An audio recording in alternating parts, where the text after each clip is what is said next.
Good morning, Raptor freaks. Alexi out here Saturday morning. The Raptors lost in overtime to the LA Clippers last night. It was disappointing. I mean, it was definitely a game that the Raptors should have won and had the total opportunity to do. I mean, they beat them for 3 quarters straight. And then in the fourth quarter, they rolled over and let the Clippers score a whole bunch. And then they didn't do anything in the overtime. You know what I think happened last night is the Raptors were tired, unfortunately. I think that the injuries that they had missing caught up with them by the end of the game, and that the Clippers were really smart about how they did things to get to that point to be able to win it at the end. Seriously, there was a really interesting decisions by Tyronn Lue and the Clippers that made them win that game. And the Raptors are a young team still, and that other team is a veteran team with a Hall of Famer that is one of the top 75 players of all time, as they said on the broadcast. And that's what beat us last night. James Harden is an offensive scorer that is good at getting points every possession. And well, we're a team that stagnates and has a hard time scoring sometimes, making open shots. When it gets down to crunch time and you absolutely need baskets, well, James Harden's going to get you some points one way or another, either by making shots or getting to the line. And what we needed to do last night were a couple of things. There were actually a few things that we could have done differently that could have got the outcome the right way for Toronto. Well, we'll go over that today. That's what we do on this channel, react and preview. And today we're reacting to the disappointing loss. But I don't want everybody falling out and getting all crazy. Raptors fans, have some dignity for yourselves in Raptors Nation.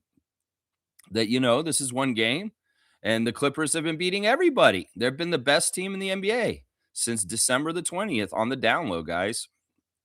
They've only lost 2 games out of like 15 now. So, yeah. Even with Kawhi out, yeah. We'll go over a lot of it. I can break down each of the different things they did. One of the biggest things was they negated Brandon Ingram for the game right away. They really did a good job with Chris Dunn. He's guarded Brandon the best out of anybody I've seen guarding Brandon this year. That guy, Chris Dunn, who plays for the Clippers. He actually really frustrated the hell. If not, it wasn't just necessarily like his one-on-one defense with him. It was also the way the Clippers were trapping Brandon, and it was also the way they were denying getting the ball to Brandon. And Jamal Shed said this after the game that Ingram only getting 13 shots or something like that. That's not enough. And I didn't do my job last night. And he's right. I know a lot of y'all are huge fans of Shed, and I am too. Don't get me wrong. But he's not ready for this. Everybody's been crying out for Shed to be the starting point guard. You're wrong because he's not ready. And last night showed it because, it's different to play 20 to 25 minutes, 20 to 30 minutes, to play 30 to 40 minutes. And Shed hit a wall with his energy last night, and he was absolute shit in the second half. He was absolutely fantastic in the first quarter. He was absolutely fantastic pretty much to halftime. But in the second half, Shed disappeared and was absolutely ineffective. And Emmanuel quickly was very much missed. A lot of people will say all this stuff. Oh, Shed's so good. He's a real point guard. We should be playing him all the time. Well, yeah, it's true. He is a good point guard, but he's not ready. And the way his game fell off by the end of the game where he's tired, that shows that he's not ready right there. Now, he said in his interview, no, it's nothing to do with the minutes. That's bullshit, Jamal. That is bullshit because you were absolutely ineffective at the end of the game. And you even told on yourself at the end, he's like, I can't be tired and not be effective. If I'm tired, I have to still find ways to be effective. Well, you didn't last night. You did not. And, as much as everybody's praising you and saying you're all this and all that, you're not ready for this load. You're not. You're still a second-year player, and you're still not ready to do this yet. I don't know what you got to get to a new level of conditioning. We just need another point guard. We can't have you do this for the whole brunt of the game like this. We need a balance. Quickly was needed.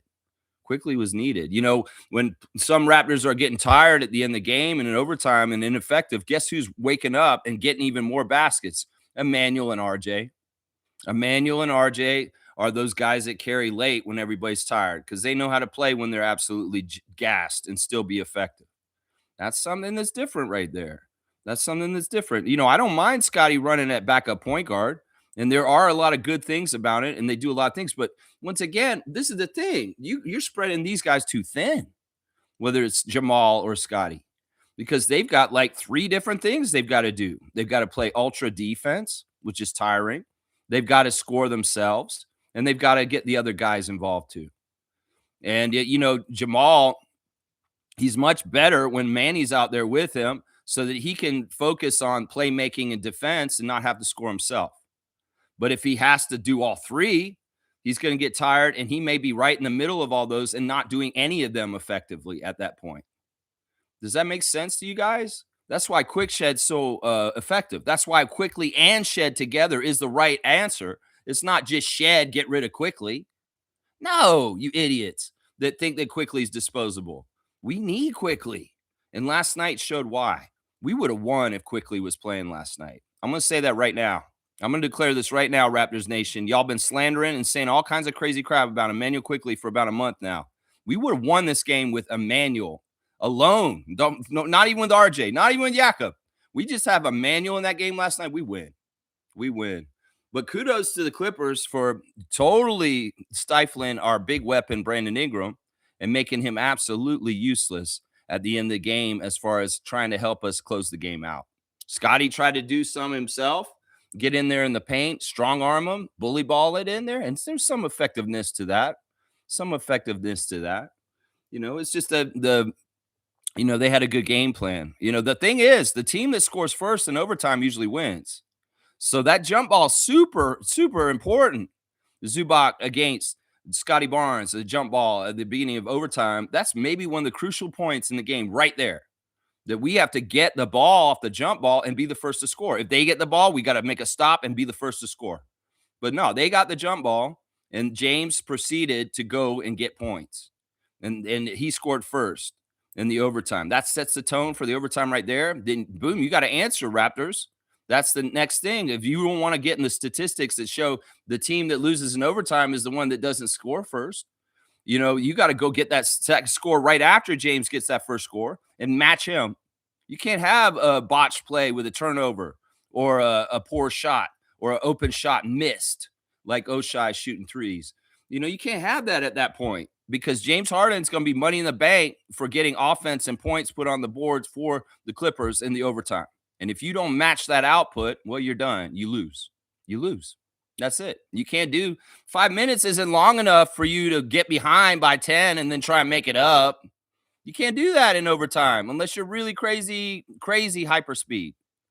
But kudos to the Clippers for holding our team to a slow speed a lot of the game, playing in a rhythm that's better suited for them and not for us.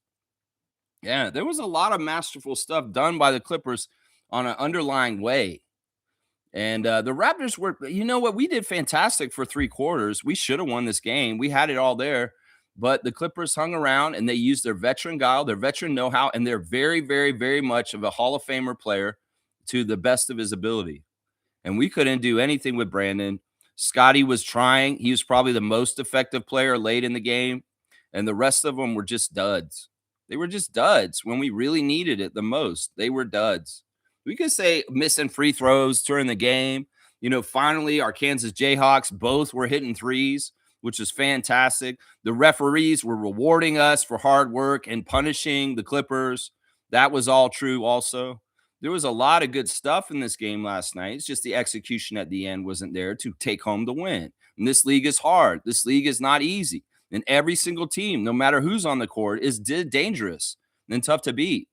And you can have 3 quarters of excellent basketball and fail in the fourth and lose a game in overtime still. Oh, yeah. Yeah, because the Clippers, they scored a lot of points in the fourth quarter. Our defense was gassed. I don't know what was wrong with it because it was absolutely ineffective at that point. I mean, we analyze why this went down this way.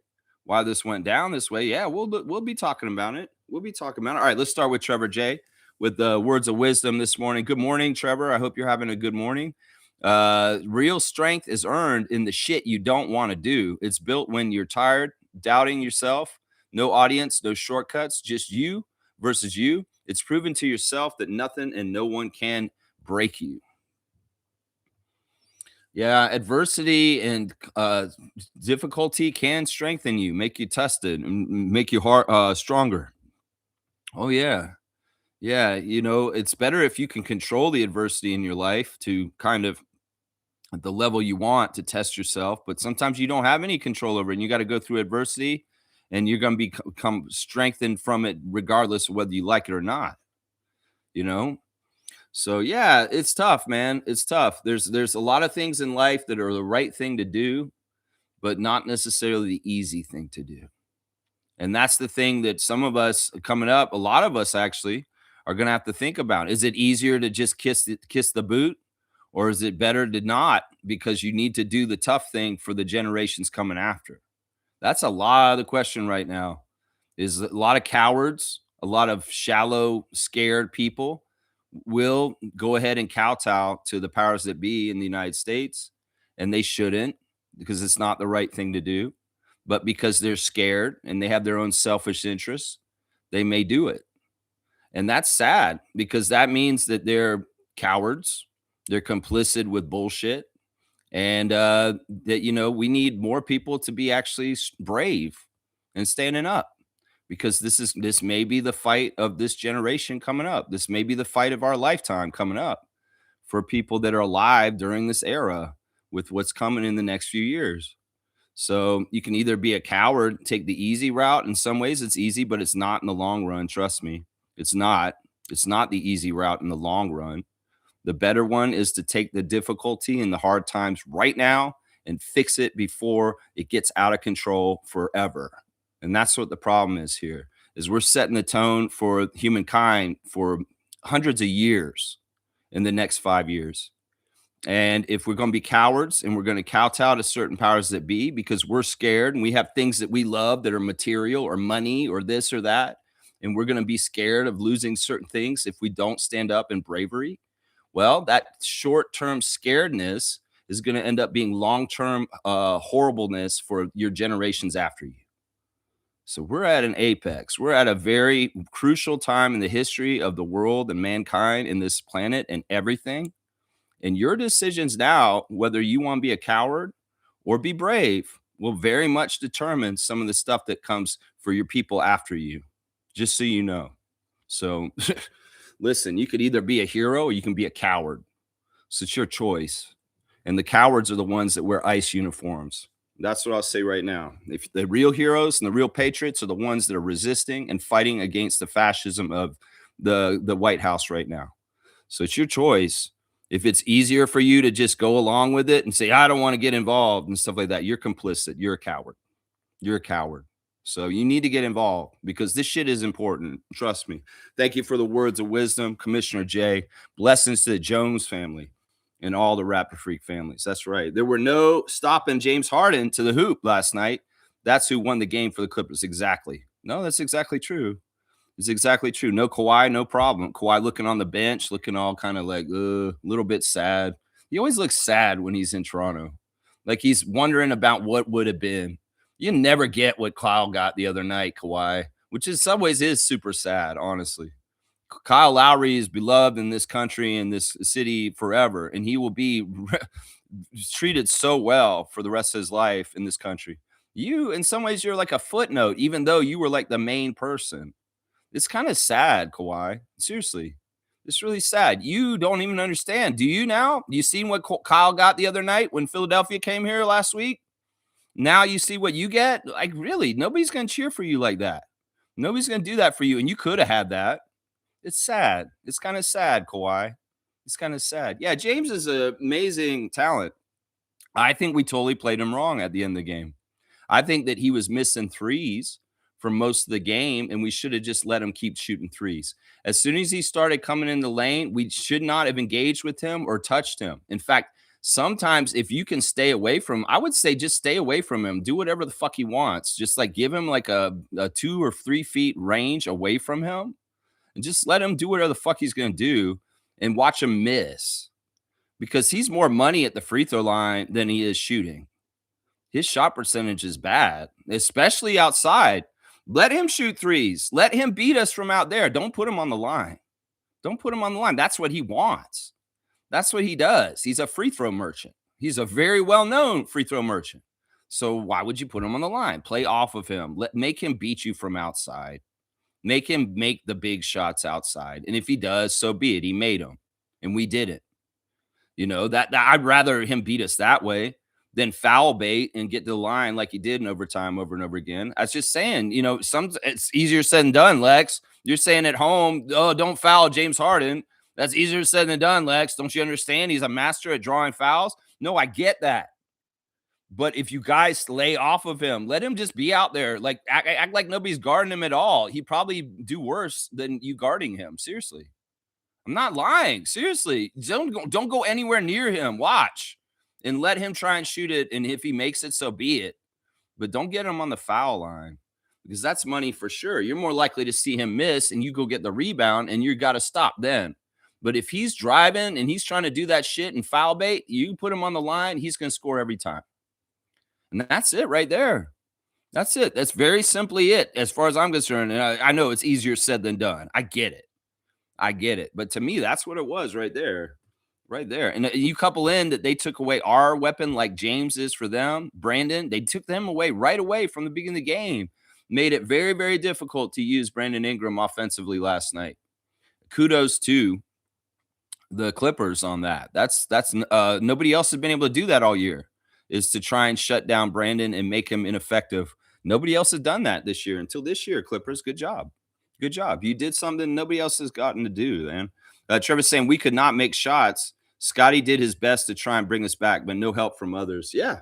I'm disappointed in Colin. Colin disappeared by the end of the game.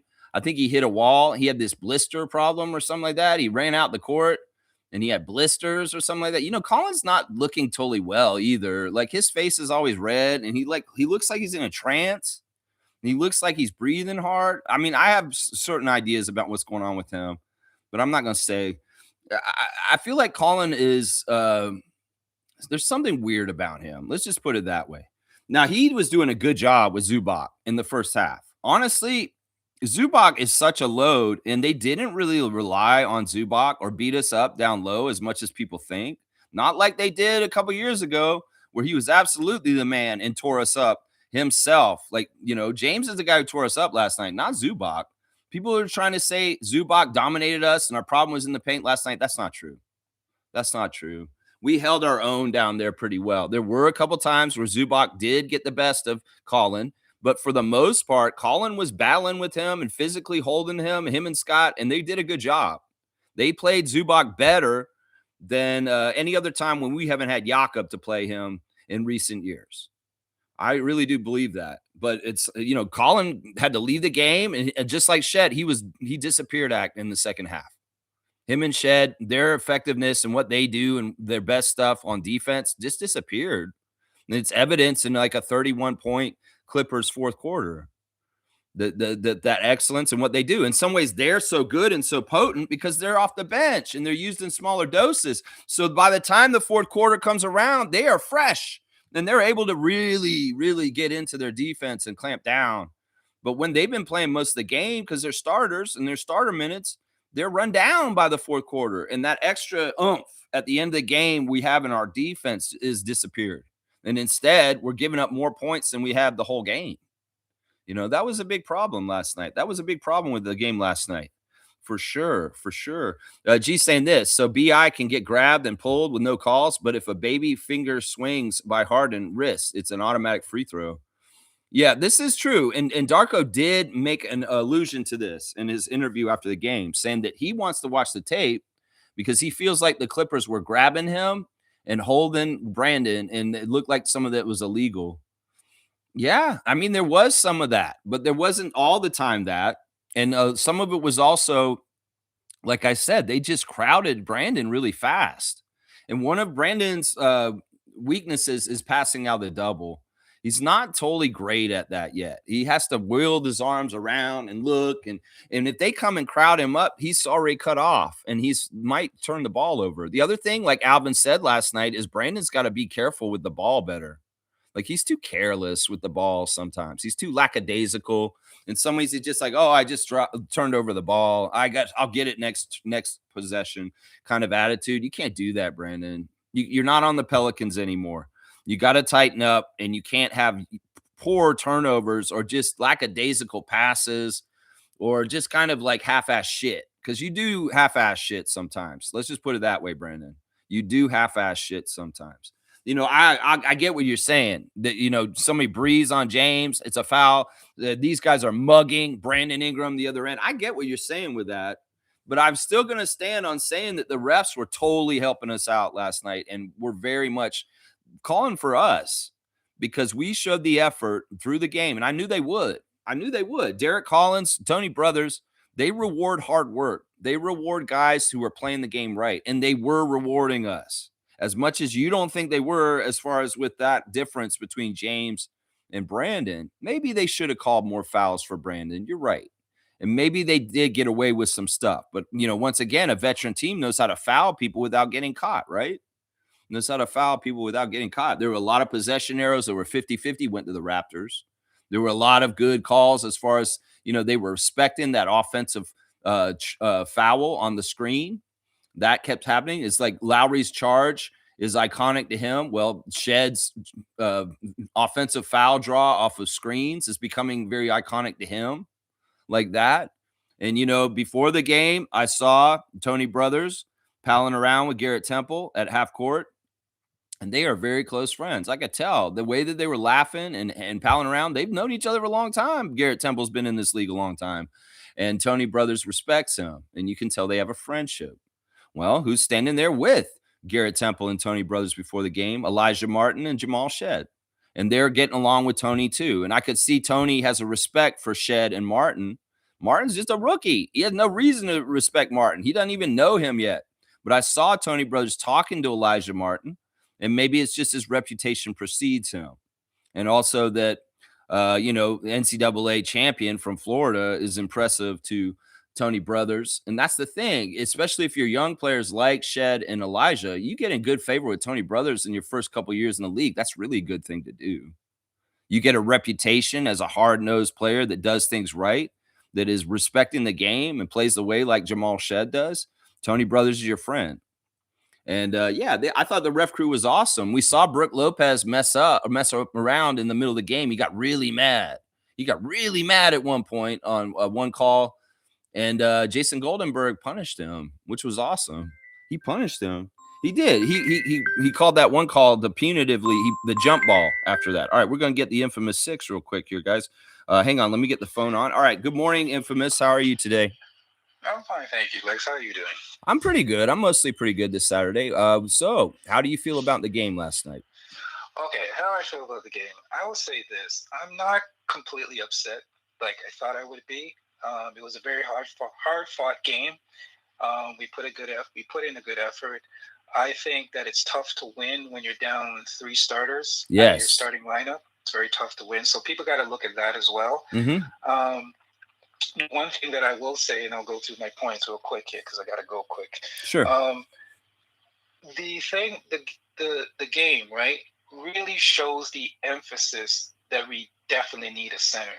If there's not a game that shows that we need a center, it was definitely this game. And I'm not necessarily talking about Zubac in the paint, because I think we tried our best. But if we continue to play guys out of position, Bobby, and I'm talking to you, Bobby, mm-hmm. If you continue to play guys out of position, they're going to get hurt. And this is what's happening with Colin. This is what's happening with Scotty Barnes to a certain degree, is these guys are playing out of positions and they're having to guard and do things that their position is not really accustomed to doing.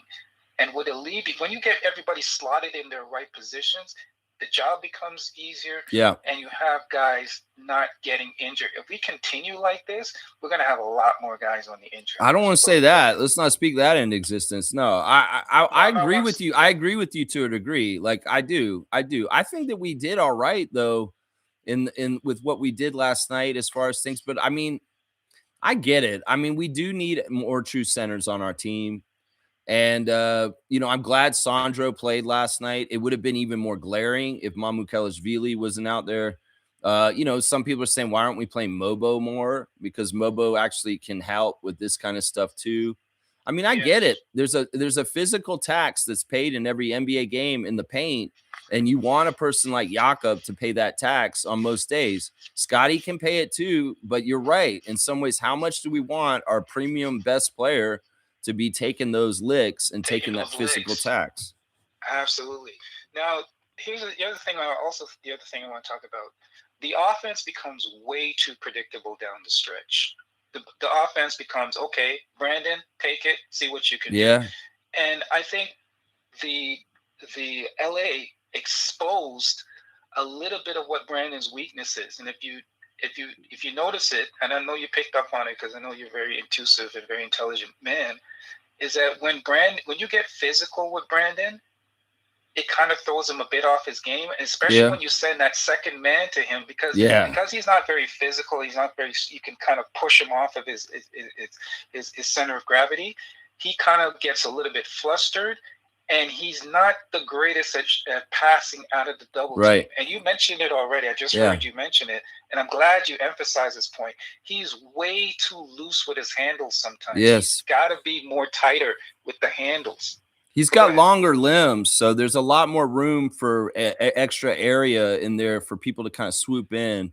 And in some ways, it works really well for him because he can do a rope a dope and he can do kind of like a long stride, like move to get really far with distance really fast. But also with all that room, people like Muggsy Bogues who come and pick him like a tree, picking Mhm. fruit off a tree.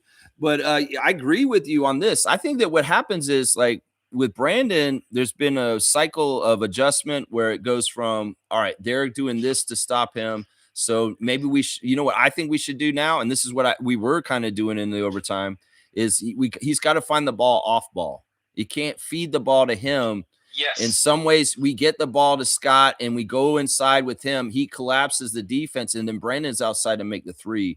That's a Mhm. better strategy than feeding the ball to Brandon at the end of the game to try and make him trying to beat the defense on a post up or a back down, because that's Right. where we're getting in trouble. And he's and especially if the referees aren't going respect him and put him on the line like they're doing James, because there Right. was probably a play in the overtime where Brandon took the ball and he tried to make him move the basket, got fouled, but they didn't give a call to him.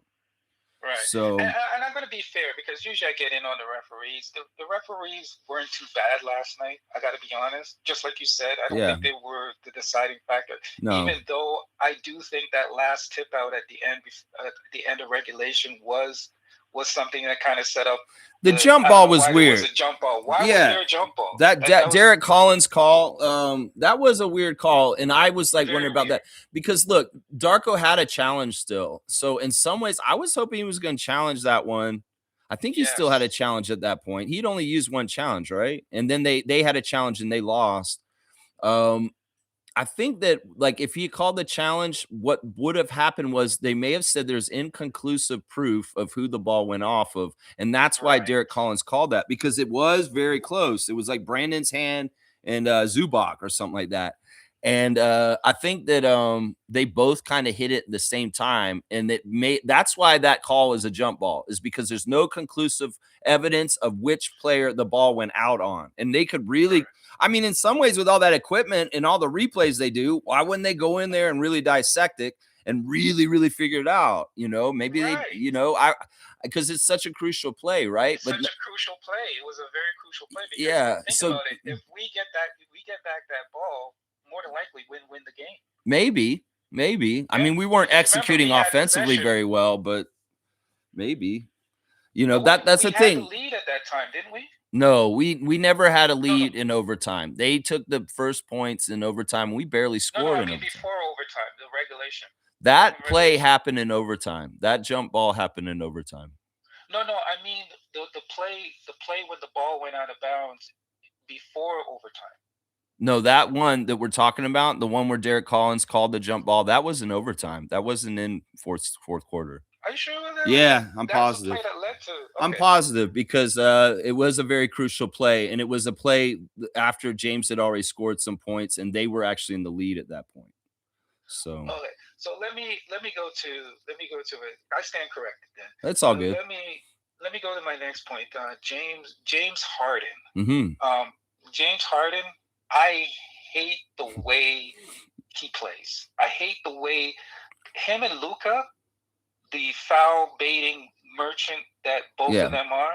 I do not like that style of basketball because it's very conducive on, hey, if I draw the fouls, we win the game, because he placed that style of dribble, Yeah. dribble, dribble, throw my arms up, throw my arms through to Yeah. get to Yeah. draw a Yeah. foul. I hate that style of playing. That's how Luca plays. Yeah. I And won't let's be disagree with you. prepared. On Sunday, you're going to see a lot of that from Luca. Yeah, well, we'll see Because how their the game games with the are very Lakers similar. goes tomorrow. I want to Yeah. say this about James Harden right now. You know, to start the game, he was kind of a comedy show to me. I'm not gonna lie.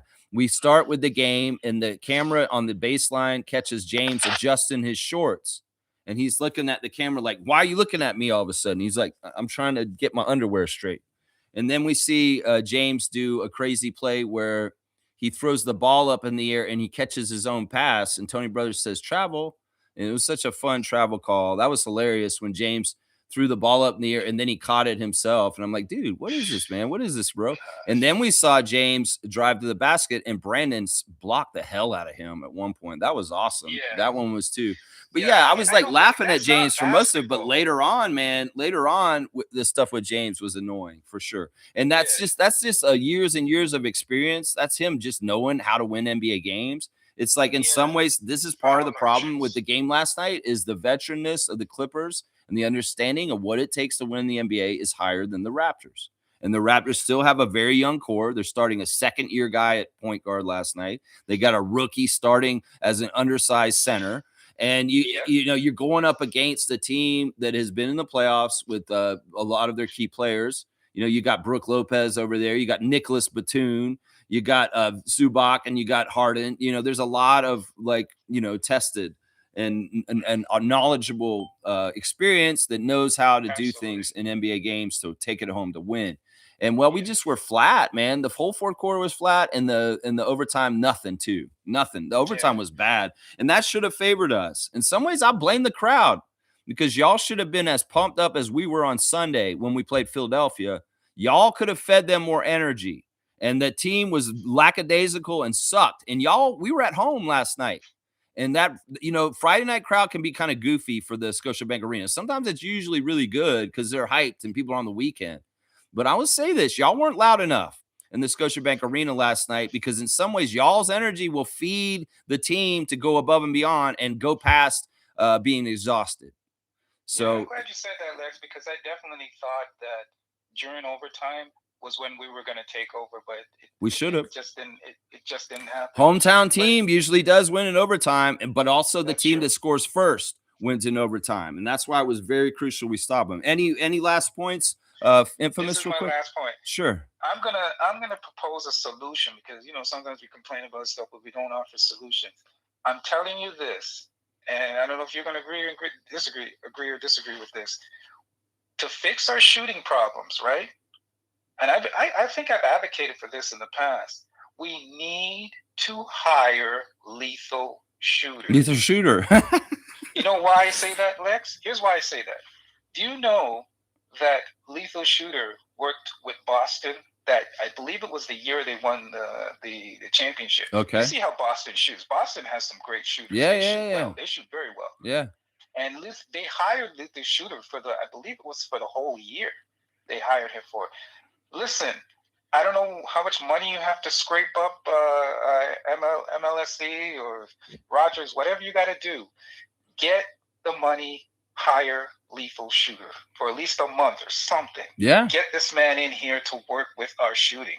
Trust me. Sounds like a good idea. Work with us for a couple of months or a month or two.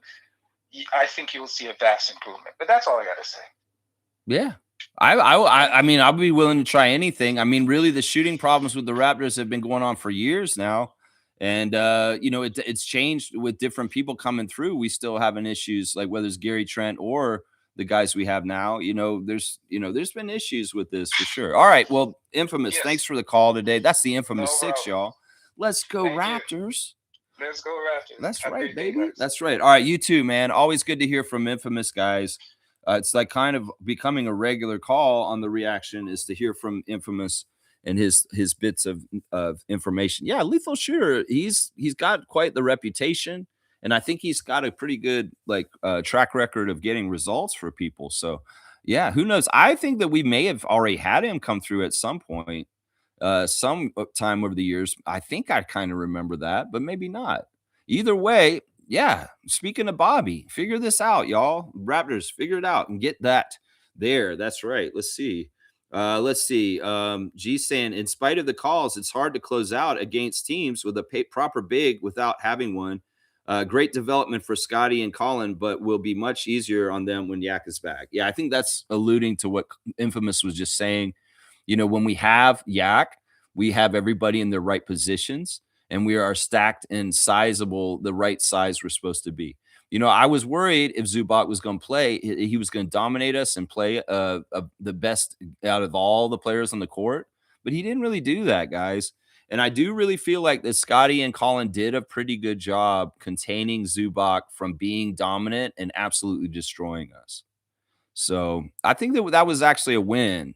And that in some ways, if we think about it, Colin's a rookie. Colin's undersized. Colin has still got rookie baby fat, and he still has a lot of room and experience and body size to grow. I think he could probably play small ball center in the years to come. Now, do we want to do that or not? Just for the fact of what we were just talking about with Infamous, I think he's really powerful if he can be playing at 3 or 4. That's for sure. That's right. That's right. Nako's here. They wouldn't beat us in a 7-game series. That's probably true. That's probably true. I mean, we'd run them out of the ground. That's the thing. The Clippers and us, we have different strategies for how we like to play, and they got their strategy to win out by the end. Shed can try and control the tempo. Scotty can try and control the tempo, but James Harden's controlling the tempo. And that really got in the favor of the Clippers because we didn't get to run out. We didn't get to tire them out. In some ways, James can kind of hang around and play like lackadaisically and kind of at his own speed, not tire himself out. And then when it's winning time, he turns it on and he comes and gets it. And that's kind of what I saw right there. It's kind of what I saw. Mr. Quasimodo is in the house. Good to see Mr. Quasimodo. Bro, that was bad. But then that was so well done at the same time, being shorthanded. We have to always remember, at least right now, that we are a young team and that young teams are going to fumble. Young teams are going to like be careless. You know how you were when you're younger, you're a teenager and you're like, I'm carefree. And you didn't realize how good you had it. You didn't realize how much could actually done, but you were just being an idiot and you're stumbling through life. Some ways that's what this is right now, is that these youngsters on our team, they don't totally take care of certain things to make sure that they win, and they could, but they're still winning often. That's the thing. You got to value your free throws. You got to value possessions. You got to make sure you hit your open shots. There's all kinds of different ways to respect the game and play more winning basketball. That's what Jamal Shed said after the game last night, that the Raptors have a lot of room to grow still as a young core to get better and play better and have a better quality of game. In some ways, you could look at it that way, that we're still a work in progress. We're still young and we're going to lose to a veteran team that knows how to close out a game better. I think that's what that was last night. I think that's what it was. I hate fake fans that low key want to see this team lose. Yeah. Anybody's celebrating about this or anybody who's happy that the Raptors fumbled last night just so they can be a little hyena cackling over it. Yeah. Yeah. Those aren't fans. They may be in our nation, but they're not fans in our nation. Raptors Nation has trolls, has fake fans, has wannabe fans, has casuals, has people that just don't know what the fuck they're talking about. They have like trade machine fans. There's all kinds of different people in Raptors Nation, and some of them are critics and they don't actually care about the team doing anything. They just watch basketball. They like basketball. They live in Toronto, but then in some ways they on the down low hate the Raptors. And when the Raptors fail, they kind of get all like, it's so cool they lost. They're just jerks. There's a lot of these people. There's quite a few of these people in our nation, but I'd like to think that there's more Raptor freaks overall. That's what I say right there. Nako's saying this. Shed is ahead of schedule, not starter ready, but ahead of schedule. Yeah, I'll agree with this. In some ways, we saw Shed hit his head on the ceiling of where he's at with what he's capable of doing quality wise. over a period of time. Let's go look at the box score. My stars of the game. My first star of the game is Grady, guys. I went ahead and give the star of the game to Grady because honestly, he's had 2 good games in a row. And I wasn't sure if Grady's was a one and done just because it was Indiana, but this is a quality team that's playing pretty well right now, the Clippers. And Grady found his stats still off the bench. I thought he was going to start after playing so well in Indianapolis, but they gave the start to Oshai. 27 minutes for Grady, 15 points on 6 of 10 shooting, 3 of 6 from three. It was really good to see him wake up from three. Like when Grady hits a three and it's open, we're all like, yeah, I remember this. I remember this from last year. This was awesome. I want to see this again more and more. 7 rebounds for Grady, also 1 assist and +2. Yeah, that's my best star of the game is Grady. I want to give Grady some shine for stacking a game on top of another game. And hitting 3 threes is a big sign too. Him and Oshai both got 3 threes last night. And that is really good to see. That's a really good development because if we can get these guys going for the second half of the season, this is going to be very huge to help us win.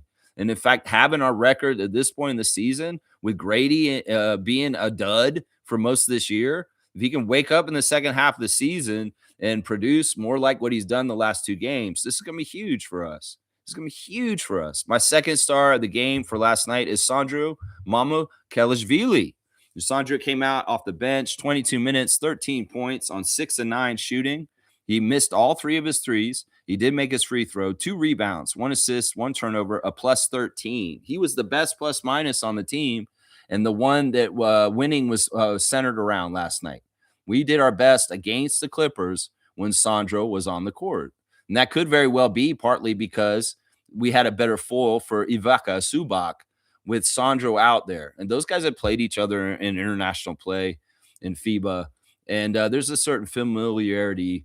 And, you guys say that Sandro's not really a true center, but I believe he is. When you see him standing next to Zubac, he's a pretty comparable sized guy to him.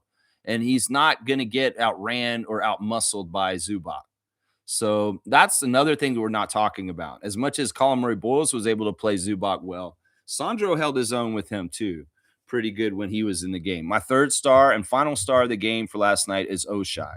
Oshai Abaji started the game last night, and he was very good defensively and also was finding his offense for once too. And they went to him early. He was a player that hit some threes very early on in the game to get us going. And Shed and Scott were finding him, and he was doing all kinds of good stuff. Oshai, 36 minutes, 15 points on 4 of 9 shooting, 3 of 7 from 3, 4 of 4 from the free throw line, 3 rebounds, 1 assist, 1 turnover, 1 steal, a +1. All 3 of my guys that got stars were the pluses. The rest of the team, most of them were minuses. And I didn't give them stars. I'll give an honorable mention to Jamal Shed for the double-double. He's not one of my stars of the game because he did fall off like really bad by the end of the game and did not help us win. 39 minutes for Jamal, 15 points, 4 of 11 from the field, 2 of 6 from 3, 5 of 6 from free throw, 4 rebounds, 13 assists, 3 turnovers, and a steal, a +5, which is great and is fine. But realize that he had those 13 assists at halftime, right? That says a lot right there, right? Just how ineffective Jamal was. Didn't he have 13 assists at halftime? Well, what did he finish the game with? 13 assists. So he didn't really do a whole lot in the second half at all, is what I'm saying, you know?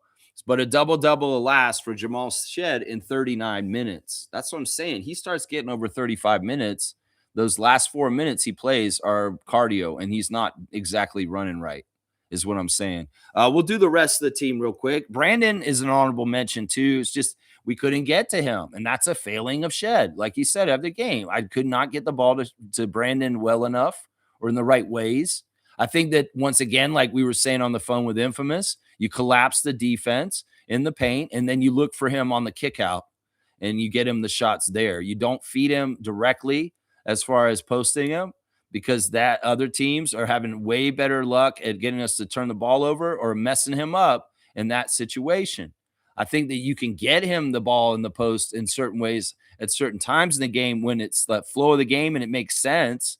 But I think that you guys may want to kick it out to him and get him off ball shooting more often, because in recent weeks, Brandon Ingram's been hitting higher percentage shots when he doesn't have to put the ball on the floor. Instead, he catches and shoots because somebody kicked it out to him on the outside.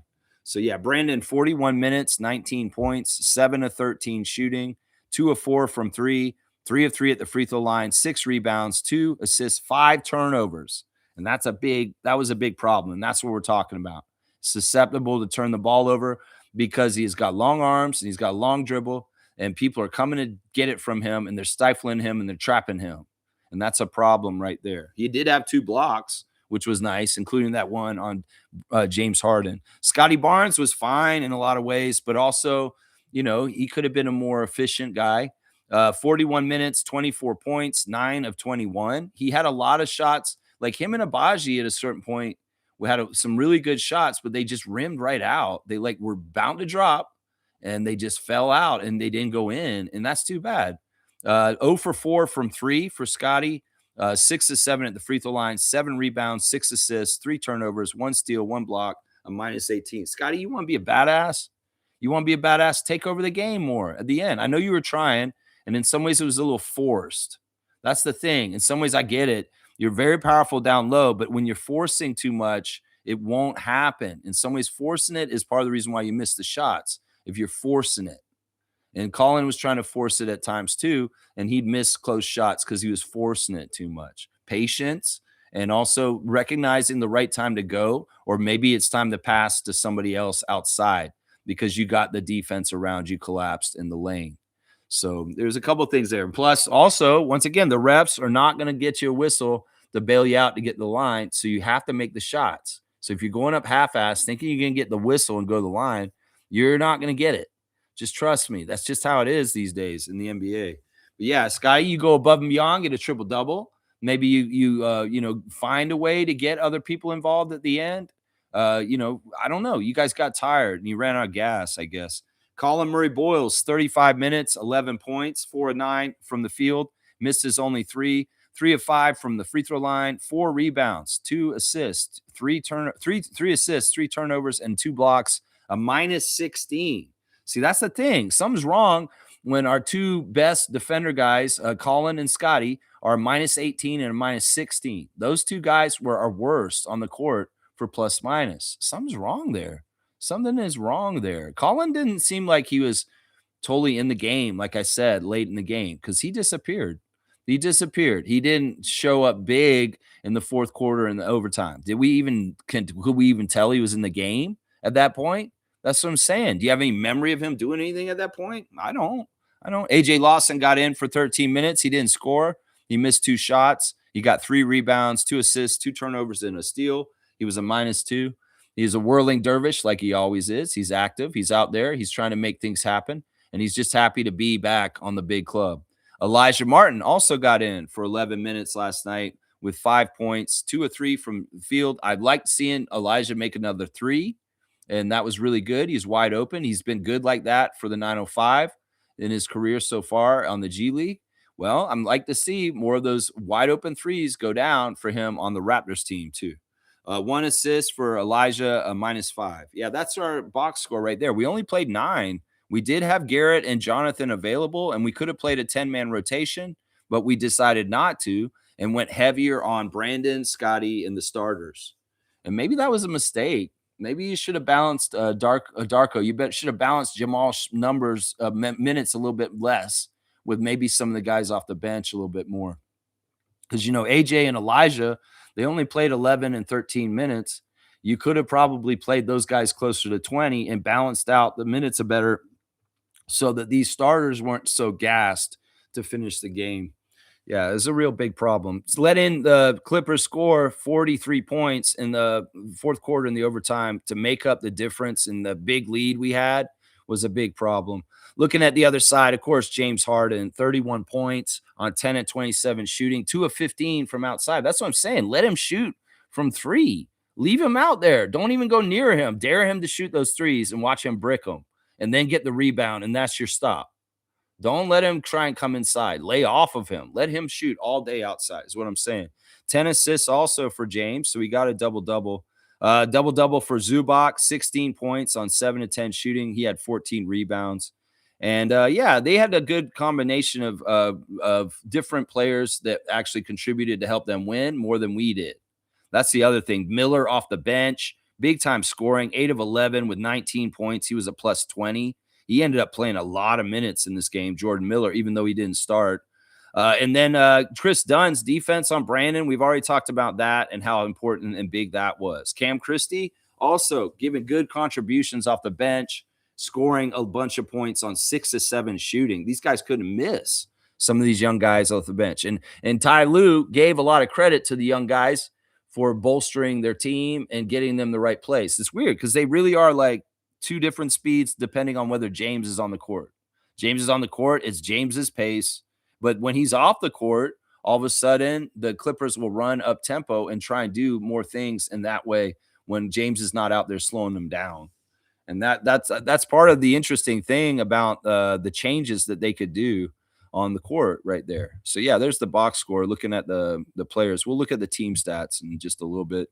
Let's see. G saying yes, IQ helps with spacing. They just play zone on us because our spacing and shooting. Yeah, and also we cannot poo poo the clutch factors, the ability to make big shots when the pressure is on and very high, and to just get a lot of points quickly. His name's quickly, and him and RJ have been our best fourth quarter performers, honestly, in a lot of ways late in the game because these are guys that are hitting big time shots when it matters the most and they need to carry. Really, RJ a lot. He's volume, but Emmanuel's very good for those dots, those greenies at the end of the game that you just absolutely need, just like that game winner he had the other day. So that was missed. The two former Knicks were missed last night in this game about last night, man. Mr. Quasimodo saying you're right about IQ. Yeah, that's what people go and put the slander out there about him and say all of his problems and stuff. Well, when we see him missing and we see some of the things that we lack from him not being out there, we should point that out also. I'm very high on Jamal Shed. I think he is the future for the Raptors, but we've got to understand everything in its right timing on schedule in transition and things with this roster and this team. And in some ways, it's like Shed's got to go along at the right pace. And you don't want to just say, oh, Shed's obviously going to be the future. Let's just cast Emmanuel aside, like a lot of Raptors Nation is saying right now. That's not the right attitude. We need depth. We need a lot of options. And it's good to have both Quick and Shed, especially in the Quick Shed formation. Because I'm telling you right now, in the fourth quarter, you have Quick Shed out there. Well, that's the right balance. Shed can focus on delivering the ball instead of shooting himself, and Emmanuel can shoot, and Shed can also focus on doing some really good defensive stuff also. So, you got him trying to do all three of them, and Shed gets a little floundered. He cannot give the contributions on points if he has to worry about distributing and playing defense. It's a little bit too much all at once. He's not at that level yet. Chloe's saying, I love how early we were seeing the limitations of BI. Darko and coaching staff has enough time to game plan for the playoffs for this kind of defense. Yeah, we've got to get it's some of it's on Brandon and some of it's on scheming. Darko and the coaches could figure out more kind of ways to be creative to get the ball to Brandon where it's not as easy for them to come get him. But also, Brandon may have to start doing this. Instead of catching the ball and putting a dribble down or doing any kind of assessing, he might need to see that the second person's coming immediately and just throw it right away. He does this sometimes, but I'm saying that may need to happen more often. I mean, sure, I know that he's that kind of talent, just like DeMar DeRozan, that he can beat a double or triple team by himself and make a shot over like 5 outstretched arms coming at him. We've seen this season consistently. But I think that if they're going to trap him and they're not going to allow him to elevate and get his shot up and he's in big trouble, he may need to start quick triggering the pass out of the double coming immediately instead of even taking the time to put a dribble down or even try and do a fake or anything like that. As soon as he recognizes the guy coming at him, the extra guy, that ball needs to go across the court to the other side because he's getting in trouble. And as much as much like DeRozan, very stubbornly wants to beat double and triple teams and is effective and can do it, it's not a high percentage shot. And it's a one that drives a basketball purist like me crazy. So, you got extra guys coming at you. That means somebody's open somewhere else. Go find them. Go find them. And if you don't get it to the first guy who's not totally open, bring it around the horn and swing it to the right person, and they will find it then. Yeah, they need to find it. Yeah, he needs to play make when double for sure, Kaloy. I'm with you on that. Just wait until we get healthy, is what Bryce is saying. Yeah, yeah. Hopefully we get some more health while we're out west. The Raptors are getting on a plane today to go to LA and play against the Lakers tomorrow. And I'll have the preview for the Lakers game, and hopefully we can beat the Lakers. We need to even up the series with them after they came to Toronto and beat us on our home court in a game that really, in some ways, is another one like last night where we shouldn't have lost. That's the thing. We've got a lot of losses this year that could have been totally Raptors wins, and our record would have looked even better. And if you think about that, we may have been like right up there with Detroit if we didn't fumble some of the losses, like one last night and a couple others we've had throughout the year. We've had a few. I'd say we've had about half a dozen games that totally were winnable and we should have won and we didn't. And that's a room for improvement right there. And we're already up near the top of the Eastern Conference. And that's awesome. That's awesome. Let's see. G saying this, credit to Harden. He played like a confident vet to close it out.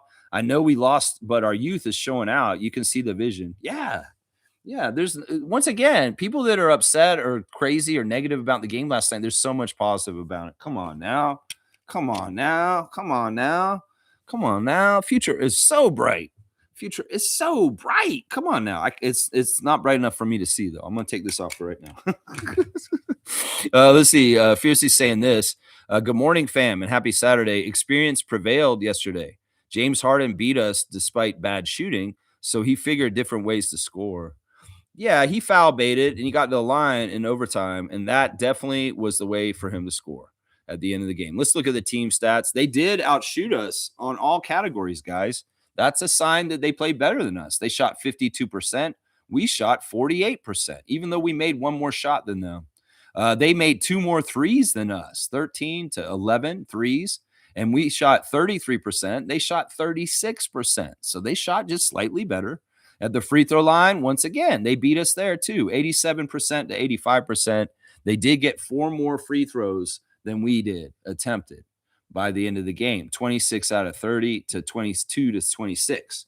Rebounds exactly even. So it wasn't, like I said, it wasn't the dominance of Zubac dominating us and doing all that. That wasn't what beat us last night. We actually held our own on the rebounds, 36 to 36, and we actually got twice as many offensive rebounds as them. So that's pretty good. The assist to turnover ratio, such an important stat this year that we've been looking at. With the Clippers, they were 25 assists, 16 turnovers, pretty close to 1-to-1. And that's a lot of turnovers we forced on them. But we had more turnovers, but our assist to turnover ratio maybe a little bit better, 30 to 18. So it's almost 2-to-1. But yeah, still just a very, very tough game. 18 turnovers. That's 5 turnovers by Brandon. That's just like got to be cleaned up. That's got to be cleaned up because that's a point where we lost. We only got 23 fast break points. And we're used to getting almost 30. And that was an area where they did better. And they did beat us in the paint, 4-point paint differential, 52 to 48. So, yeah, they called 2 more fouls on us than the Clippers for the whole entire game. And we led the game 76% of the game. And that sucks, man. When you lead 3/4 of the game and you lose the game, that always sucks. That always sucks. There's the team stats for yesterday's game. Bryce is saying that ghost fall at the start of overtime really hurt us, allowing them to score first and ended up being a 3-point play. Yeah, that's the crazy genius of James Harden.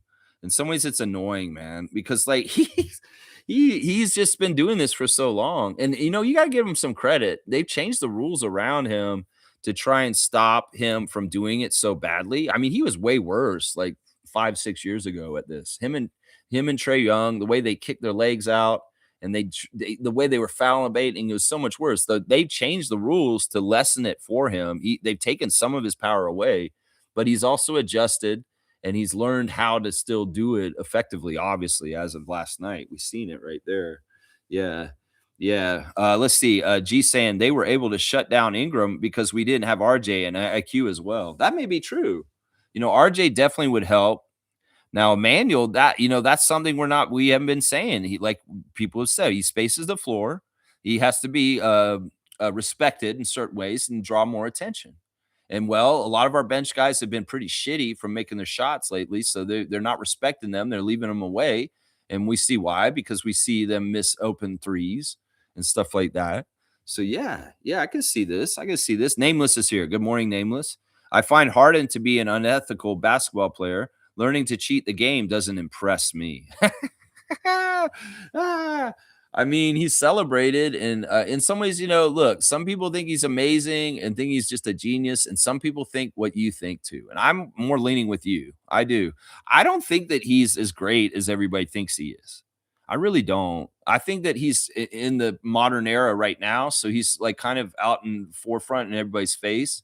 But you know what? Let's think about this in like 50 years from now. Let's think about like the history books and looking back. If people like Alex English and Rolando Blackman are forgotten, well, James Harden should be forgotten too, because he's a similar kind of player to them. He's not going to win a championship. And those guys didn't win championships either. And they were just really good scorers. Well, are they talked about in all the circles? No. And in some ways, that's who James should be. He should become like, yeah, he's a great scorer in his time, but he never won anything. And in some ways, he's an all-star. He's all this and all that, but he should be forgotten in some ways. I'm serious. People would be like, whoa, you want to forget the beard? Yeah. Because in some ways, his career, even though he's great and he's all this stuff, in some ways, he's not all that. And he's really kind of not a good role model. He's not a good player for players to emulate and try and want to be like when they're growing up. He's not. Just trust me. He so I'll stay on that. It's like if people like those guys that I just named are forgotten, Bernard King, James Harden should be forgotten too. Seriously. Because he's that kind of player. He's a really good scorer, but he hadn't won nothing. And in some ways, there's a lot of guys that were really good scorers and put a lot of points in the basket, and they are forgotten today from the 80s. So I would say that in like 30 years from now, James Harden should not be remembered like LeBron. Let's just put it that way. That's a way to look at it right there. Bryce is saying Mamu is 5 of 30 from 3 in his last 10 games. 6 out of the 10 games he went 0 for. What happened? He started so hot and then kind of hit a wall. That's exactly it, Bryce. In some ways, Mamu's value and the way he looked was so good was because he was doing so well from 3. But he was uncommonly hot, and in some ways, he's cooled off. There's nothing really wrong that happened. It's just that his streak of going crazy from 3 is a little bit kind of winding down. And maybe he can get it back from time to time, game to game, but that's the way it is with shooting. And in some ways, as much as Sandro had the hot streak at the beginning of the season, he's not looking at it so much. Maybe we get the reverse for Grady coming forward now. The Grady was in the doldrums in the first few months of the season. Maybe he'll wake up and start making the shots like Sandro was making at the beginning of the year. That's the thing. Different guys are going to get going at different times in the season. And unfortunately, Sandro, like with your stats right there, 5 of 30 from the 3 in his last 10 games. Yeah, he's cooled off. He has cooled off. Yep. Kaloy saying, remember, Raptors fans, you don't go from bad to great overnight. We are currently in that transition phase. Excited for the future of this team. Yeah. There's so much to like about the Raptors and the direction they're going right now that the negative ninnies and the people that are chicken littling and going crazy, they sound ridiculous because the future is so bright. That's why I got to wear shades. I'll put them up here.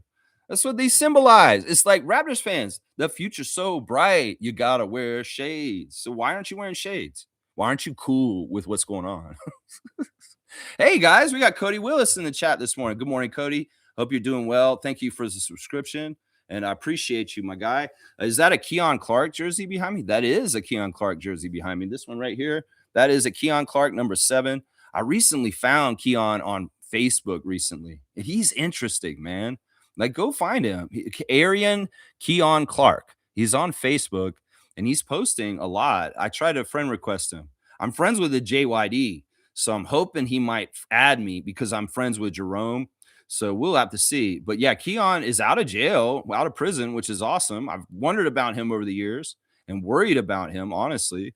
And I think he's very clean and sober, and he's having a good life right now. He's very much doting on his children more than ever, and just like following like a more Christian kind of life and just kind of like, he's really interesting because he's posting a lot of political stuff on his Facebook right now. And he sees Trump for who he is. And he's posting all this really interesting stuff about what a hypocrite and a crook that Donald Trump is right now. So yeah, Keon Clark's interesting right now. If you can find him on Facebook, he's a good follow. And this one's a Bargnani, just so you know. That's an Andrea Bargnani jersey right there. So yeah, we got the two number 7s up there. Some people might think those are Lowry jerseys, but no, that's Clark and Bargnani on the wall there, right there. That's right. Kaloy saying this. I remember a couple years ago when Oklahoma City was in the upswing, when they started to beat our Pascal, Fred, OG core. It's similar to this year's Raptors. Yeah. Yeah, that's what I'm saying. All these teams that got to the championship in the recent decade have had buildups, including us. And I think that the big, most promising sign that the Raptors are on the right track is the 905. The 905 are basically an undefeated team this season. And if you think about the wave of progress that came up from the 905 from the 2017 G League Championship with Siakam and Fred and Jakob, that there's a wave coming through the Raptors organization, and it may not be exactly the same way like with those guys, but that's what usually happens is like a team has a development push up from the success of their G League team. So the fact that the Raptors 905 are the best team in the G League this year is a very good omen for the Raptors to have a wave coming up, whether it's the guys that are on that G League team or not. Maybe somebody like Julian Reese, Elijah Martin, Chucky Hepburn, they could be a part of the push up, kind of like Fred and those guys from before. We'll have to see if they have the same kind of ceilings as that very special group that we had in 2017. But yeah, it's a good sign like that. And you're right. Every team, Denver, Milwaukee, Oklahoma City, Boston, these teams all had a buildup of their organization to get to those chips that they got in the last few years. Denver didn't do it overnight. Neither did Milwaukee. No, they did not. It took a long time. And Oklahoma City also. That's right. That's right. That's right. I remember that too when Oklahoma City was starting to come up back then. I do remember that. Cody Willis is saying, what if we still had Koloko? Just a big athletic body. The thing about Koloko is he's big, but he's not really, to me, he's not a strong body. He's so skinny. In some ways, he has some of the issues that Chris Boucher has with being a big on defense. So I don't really look at him as an answer to our big man shortage or a problem with our team right now. Because, and also that ship has sailed. Christian had the choice to come back to Toronto and he chose to go to LA. That's his own damn fault. He makes his choice. He has to live with it. Now he's bouncing around in the G League on 10-day contracts and just not sticking around. He was on Austin Spurs for a little bit. Now I think he's with Memphis Hustle. I'm not even sure exactly where he is. He's in limbo. And in some ways, he left a very good development situation here in Toronto for a grass is greener on the other side with LeBron in LA, and he found out it wasn't. And in some ways, it was a big, huge mistake for his career. The fitness to play panel was enough of a blow to set him back and delay him. Then he delayed himself even further by screwing around with the Lakers for 2 years and getting nowhere. If he had stayed with us, who knows where he would have been with his development and who knows what kind of player he would be in the NBA. Well, that's what happens when you're a pawn in Rich Paul and Clutch and LeBron James's games to try and bolster the Lakers front line by just adding him. Yeah, you need to come here and help the Lakers because we need more centers. Yeah, did that help Christian? No, it didn't. No, it did not. I don't like Koloko back here. I don't think he answers any of our problems. The big number one name that I want the Raptors to acquire is Day'Ron Sharpe. I want them to get Day'Ron Sharpe. I think he's exactly the right person for the Raptors to get and what we need. And he's the right level of it all. And he's the right bag of tricks as far as his player build. So that's the name I like right now, Cody. That's the name I like right now. Kareem's saying this, looking at the box score, the Raptors played well. You can't blame anything on anyone in particular, but if I were to pin it on someone, it would be Darko. Harden was dribbling the air out of the ball. We can't let a single player beat us for half a quarter in OT and not make a real adjustment. Yeah, but do you see who that player is? And do you see what he does? I heard you talking about Darko last night. You're in the middle of the game saying, I don't understand why he's playing these guys or this guy. Man, Kareem, stop being such a critic. Put your microscope up. science lab. Seriously, just enjoy the game. Seriously, it's not like you're fussing and getting all upset about this and that is helping the team at all. Seriously, just watch the game. And if we win, we win. If we lose, we lose. Darko, sure, he could have done a couple things different last night, obviously. He could have done a couple things different. In some ways, I think that the team was absolutely gassed more than we actually are given credit. That our team was really tired, and that's why they were so ineffective in the last quarter, which is weird because like they shouldn't have been so tired. But when you have bench guys playing starter minutes and they are not used to it, they get run out of gas. And that's what happened to Shed. That's what happened to Murray-Boyles. Both those guys were ineffective at when we needed them the most, especially since they're such defensive stalwarts. And we've been depending on them in games. When you have Quickly and you have Yak, you have RJ, you have more of the minutes spread out. Those guys are fresher and they're way more potent at the end of the game because they disappeared, honestly. And in some ways, maybe Darko messed up because he gave too many minutes to those guys throughout the whole game, and he should have balanced them more with Elijah and AJ Lawson and Grady and Oshai a little bit more. I could say that may be my biggest gripe with Darko. As far as you saying, I'm not sure about his rotations and who he's playing right now. He don't have no choice on who he can play right now because everybody's hurt. So he's playing the best guys that he can play right now. Now, the distribution of how many minutes for each guy, sure, he could have done better with that, maybe. He could have done better with that. As far as saying, oh, he should have stopped James, you seen him doing this. That's way easier said than done. Let's just put it that way. It's real easy. Oh, you can't let one guy do that. Man, it's James fucking Harden, bro. Seriously, come on now. It's like, we can't let a single guy do this. Come on now. It's James. Come on now. Kaloy's saying this. Remember, Ingram always played in the West. Ty Lue is a well acquainted to his game. For sure. For sure. And it did seem like that he had a really good game plan for Brandon. And we may find this on this trip, that Brandon Ingram's a little bit more known commodity out against Western Conference teams, and they may play him a little bit better than some of the Eastern teams. This is a very good point by Kaloy. This is a very, very good point. Yeah. Mr. Quasimodo saying our home games can be so whack. Yeah, I just wish the crowd would be consistent. Seriously. Like, y'all should have been going crazy. That you guys should have been so loud. You guys should have brought it just like we did on Sunday. We weren't going to let the Raptors lose to Philadelphia last Sunday. I was in that crowd. We were not going to let them lose. The crowd was not going to let them. And where was that energy last night, Raptors fans, at Scotiabank Arena? If you had a date night last night, you went to the Raptors game last night, you failed. You didn't get it come through. Maybe you had a good time and you smiled and you kissed your honey on the kiss cam, but you failed at getting the energy right in that arena, Raptors fans. Where's the defense like crazy?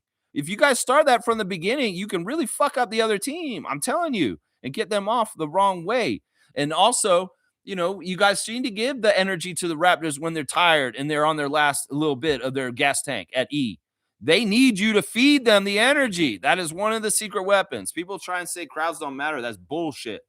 Raptors crowds can absolutely help the Raptors win because they give them energy. Give them the energy, Raptors fans, to help them when they're having trouble and they're flagging at the end of the game. That's right. Give them the energy. That's right.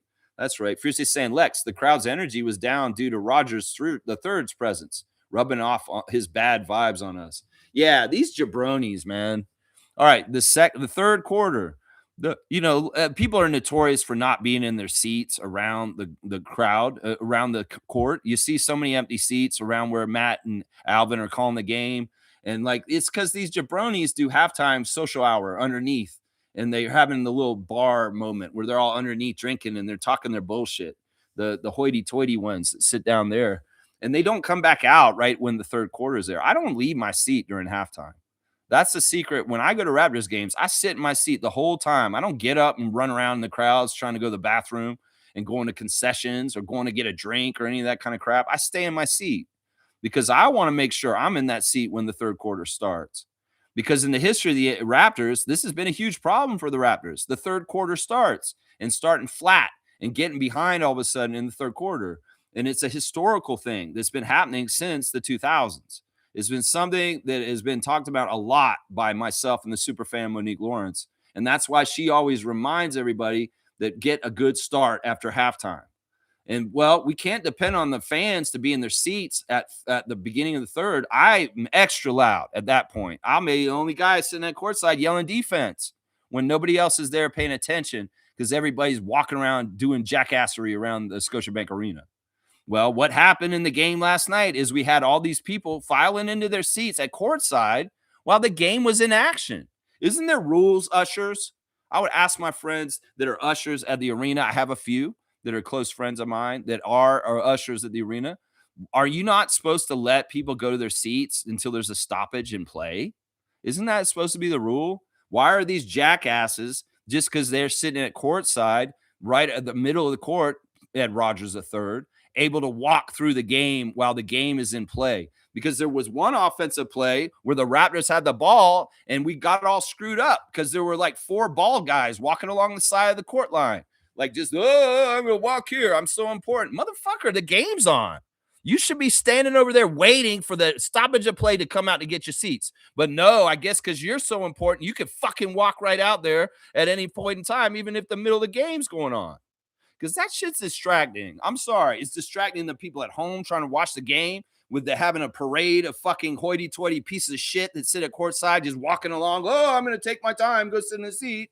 And then fucking the players are distracted too because people are walking along the sideline, and they're trying to fucking play the NBA, and fuckhead Rogers was one of the groups that came out there with his family, his ugly ass wife and all that bullshit, coming out there and sitting down, sitting at courtside. Asshole, get to your seat before halftime's over, or at least wait till stoppage of play. I don't give a shit if you own the team. Seriously, ushers, don't you have rules? Don't you have bylines that you're supposed to do? Don't let people walk through the aisles until there's a stoppage of play. You do that everybody else in the 100 section and 300 section. Why don't you fucking do that to the courtside people? I don't want to see these jackasses walking across the screen at the bottom while I'm trying to watch the Raptors play. Seriously. Man, and that dude's so dopey too, man. He's sitting there, he's such a dopey motherfucker, man. Seriously. Fiercely enjoying the phone call from Infamous. Smooth saying this, from what I say, Zubac and Lopez were somewhat frustrated by the lack of quality. 5s will kill the Raptors if they don't address this soon. What are you saying? What? From what you're saying I saw, Zubac and Lopez were somewhat frustrated, but the lack of quality 5 will kill the Raptors if they don't address this soon. The Clippers had too many second chances. We actually had way more second chance than them. We doubled them up on offensive rebounds. So I don't see that. Let's see. Oshai did not hit the shot when it counted, though. Deer in the headlights, man. He's been good for those at times in his time with the Raptors. There have been big shots and clutch that Oshai has hit. Unfortunately, he didn't hit them last night, and that sucks, man. That does suck, and I know he really wanted that bad. He wanted to be the hero. It sucks, man. They were wide open. He should have made them. You're exactly right on that, man. Exactly right. Sandro isn't a 5, man. He's a 4. Well, he can play a 5 against most European 5s. I'll say that. He could play Jokic. I think he could play Jokic. I think he could play Zubac. I'm just saying, man, we could argue about this, but honestly, I saw him bodying up Zubac, and he did not look like he was dwarfed by him. And he was able to hold his own with him, is what it looked like to me last night. Bryce is saying Sandro 100% isn't a 5. He's at least enough of a 5. He's better 5 than Kelly Olynyk. I mean, would you agree with that? He's a better 5 than Kelly Olynyk, at least a more true 5. I still don't get. I think that you guys see him running up and down the court, and you think he's so fast and he hits threes that he can't be a 5. But I don't think that's true. I think he's a lot stronger than y'all think. And to be a 5, basically, is just basically, are you strong enough and physical enough and big enough to impede big guys that play that position the other way? And that he can do that. So I don't know. This is semantics. A lot of this is just perception. My perception is he's a true 5 to a degree. You can get away with playing him as a true 5. If we're looking at the list of guys on the Raptors, Jakob is a true 5, and Sandro's the second closest. I don't think Scotty's a true 5. And people are trying to say Scotty's more of a center than Sandro. You're crazy. I'll say that too. Yeah. Bryce is saying this, and y'all saying Jamal isn't ready to start is crazy to me. He's the best point guard on the team when everyone is healthy. I don't see why y'all see what y'all say that. What makes no starter, a non-starter. Because Bryce, I'm going to say this, and I know you're a young guy. He's a young guy, and he needs to take time to develop and get more and more. I know he came in the league last year as a 4-year guy from Houston, really, really capable and playing at a high level and aptitude, way beyond a rookie. But that's a mirage in some ways. He's still a second year player, and he's still a second round player. He's a second round pick. He's not a first round pick. So you don't want to rush his development. And look, what we saw last night was quick as necessary. That's what I saw last night. You guys can say other things. It's like I saw Jamal doing great, and we don't need quick anymore. Well, I didn't see that. Because in some ways, Jamal is usually used to playing 15 to 25 minutes, not 35 minutes plus like he did last night. And he was gassed. I'm sorry. And he said it. He admitted it after the game, Bryce. He said, I was tired and I have to play better even if I'm tired. He basically said that in his post-game conference. So that's it right there. The uptick in minutes can make you even more hit a wall and not be as effective. And he was not effective in the second half. He was amazing to start the game. He set the table perfect. He got the Raptors going awesome, and we jumped out a huge lead, and we did so great. But in some ways, he has to learn how to balance his whole energy for the whole entire game, so he still has some in the tank at the end of the game because he had none, and he ran out of gas in the fourth quarter, not even in the overtime. That's what I'm saying. I'm not crazy to say this. He's not ready. He's a backup point guard. He still is. He's going to be a starter at some point. But y'all want to try and push things too quickly and too fast. And in some ways, you got to let everything happen in its own time. In some ways, you could ruin him by rushing him too quick. Trust me, you could ruin a player if you progress in the development with them too fast and what they're not ready for. And even if you think he's the best point guard on the team, he is the most true point guard on the team, but he's not the best starting point guard for the team. That's the thing. He may be the most true point guard on the team, but he's not the most talented point guard on the team. And he's not the starter either. At least not now. He may be in the next couple years, but not right now. Not right now. That's right. Let's see. Smooth saying this. It's the loyalty to IQ, man. It's not just the loyalty. It's the fact that he is a player that we are paying money to, and there's so much slander and there's so much negativity around him right now that I'm one of those people standing in between that right now because I'm sick of it. So much of it is unnecessary and stupid because it's toxic and it's taken away from things. Look, we don't make the decisions. Bobby does. And when Bobby makes the decision that IQ can go and he wants to give the reins to Jamal Shed, he'll do that when he's ready. And until then, y'all are just whining and crying and saying this and that. And I'm just like, I don't care. Emmanuel's our starting point guard. We pay him to do that. And Jamal is the backup. And y'all making this a controversy is unnecessary. This is no TJ Calderon bullshit, guys. This is not. It's very much delineated. And Jamal Shed is still a 1.5 year pro. He's been playing in the league 1.5 years. Emmanuel Quickley's played for 6 years. And he knows better how to do things in this league than Jamal does right now. Even though Jamal's build is more true to a point guard and who he is, does not mean that he should be starting over him. Is what I'm going to say over and over again. In fact, in some ways, I would argue that having Jamal Shed as the backup point guard is a huge strength to the Raptors because the backup point guard is in some cases really one of the most important jobs on a team. And that the Raptors had a failure of a backup point guard for years in Malachi Flynn. And we finally have a good backup point guard. And y'all want to graduate him up there. Who's going to be the backup point guard who's going to take care of it afterwards? Chucky's hurt. And Elijah Martin's not a true point guard. So I would say this, like caution what you want, because in some ways it fits really well with this. Because Q has the combo guard where he can revert back and forth. He may not be as pure a point guard as Jamal, but he has a versatility to him that is very valuable. And the fact that Jamal is coming off the bench as our point guard to take care of the second unit and keep them organized, that's a real strength and part of the reason why our bench unit's been better in the last couple years than the years before Jamal was here. You put Jamal in the starting lineup, your bench doesn't run as well because he's in the starters now. So you got to look at the whole big picture and how it all fits. And it's not just loyalty to IQ. It's a loyalty to the Toronto Raptors and the decisions that they make and the money they invest in players. And it doesn't necessarily have to do with the name Emmanuel Quickley. I would do this for any player right now on our team that is getting slandered and unfairly and getting all kinds of bullshit put around him. And whether it's like the whole talk about they hear the news rumors about Emmanuel's being shopped like this and that, and they think, oh, well, we can just go in on him. That's by design by our haters and detractors. They want y'all to get toxic on Emmanuel.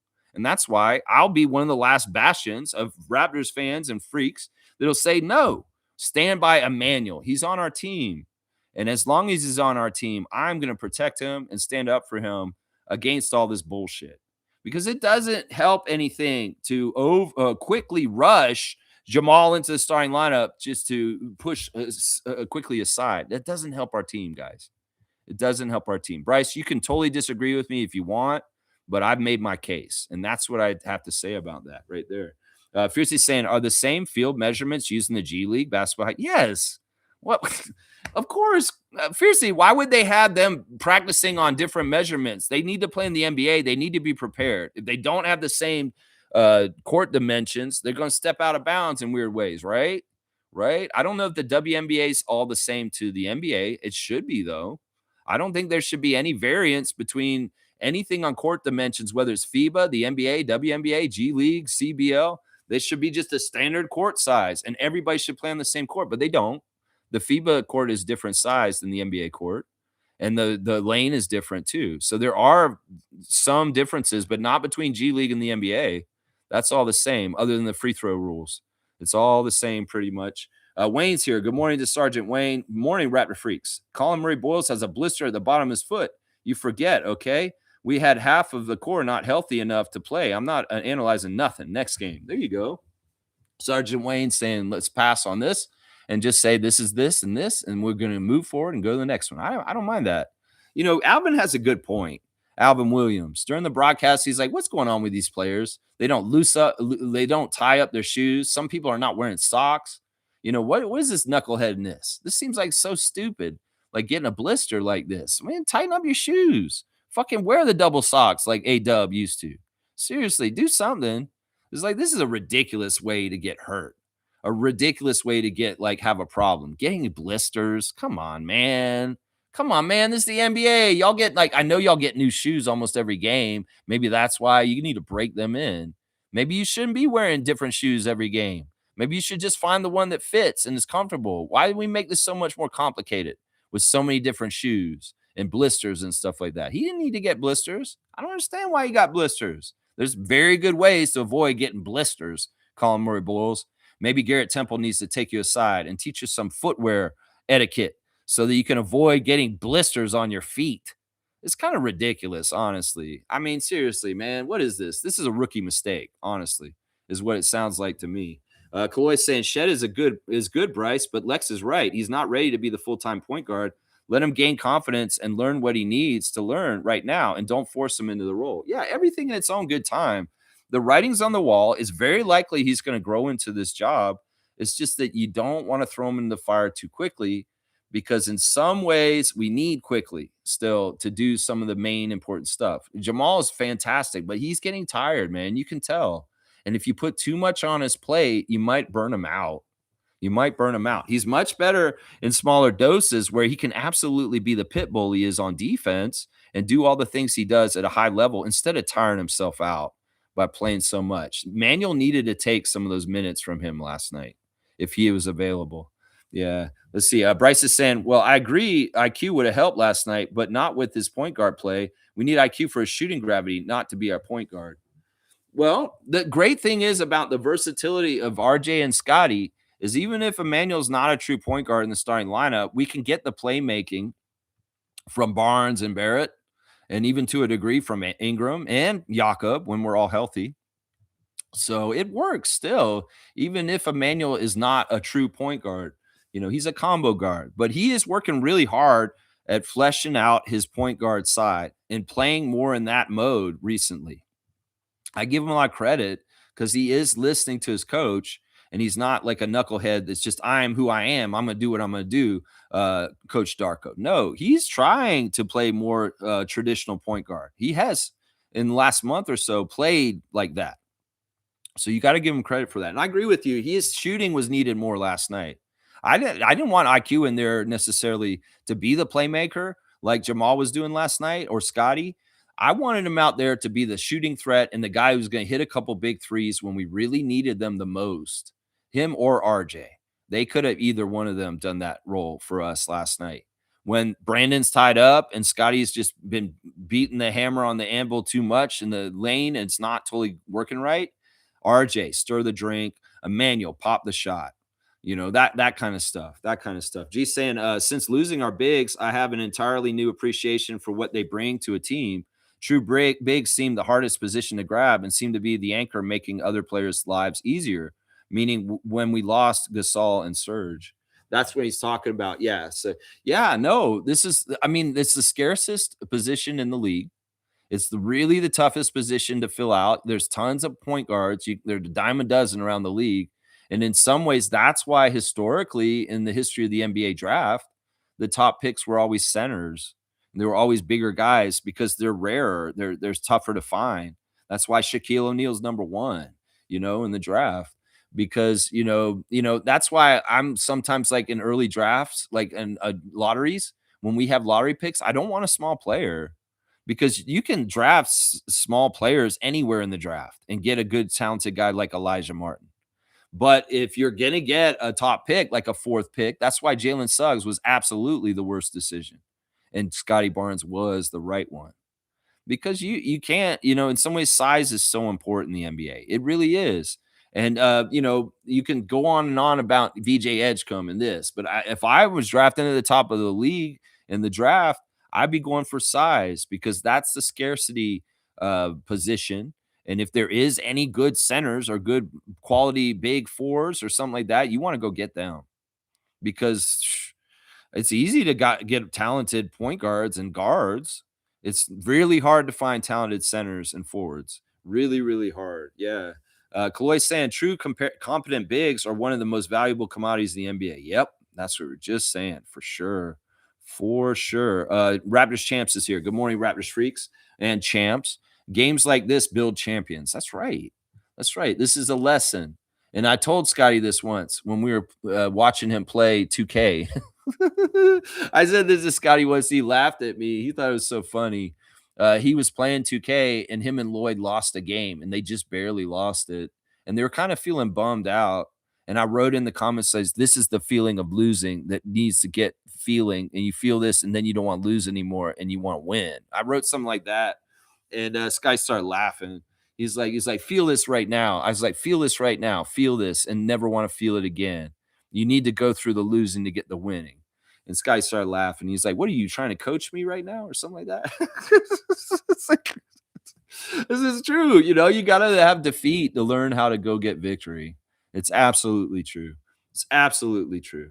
Smooth saying this Clippers dominated the glass in the fourth, though. The stats don't reflect that. They dominated the glass in the fourth.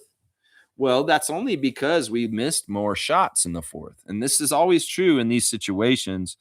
Often sometimes the rebound battle is won because one team shoots poorly. And, we shoot so bad. That's often why other teams win the rebound battles because they have an easier time boxing out and get defensive rebounds off of our plentiful misses. And the Raptors shot super well in the first half, but shot horrible in the second half. That's why right there. We make these shots, they don't get those rebounds. It wasn't like they were running in and getting offensive rebound putbacks. No, they were defensive rebounding our misses, and that's how they got all the rebounds. I didn't see Zubac running in and getting a second chance shot and dunking it on us last night. I didn't see them going crazy on the offensive boards and killing us that way. No, we make the shots, they don't get the rebounds. That's it right there. And Darko said it too. He's like, man, there's a lot of shots we had late in the game we just didn't execute and hit, and that would change the game right there. That really is. And that shows tiredness too, that they're not making their shots late. G's saying this was a good learning game for Darko's game plan around Harden.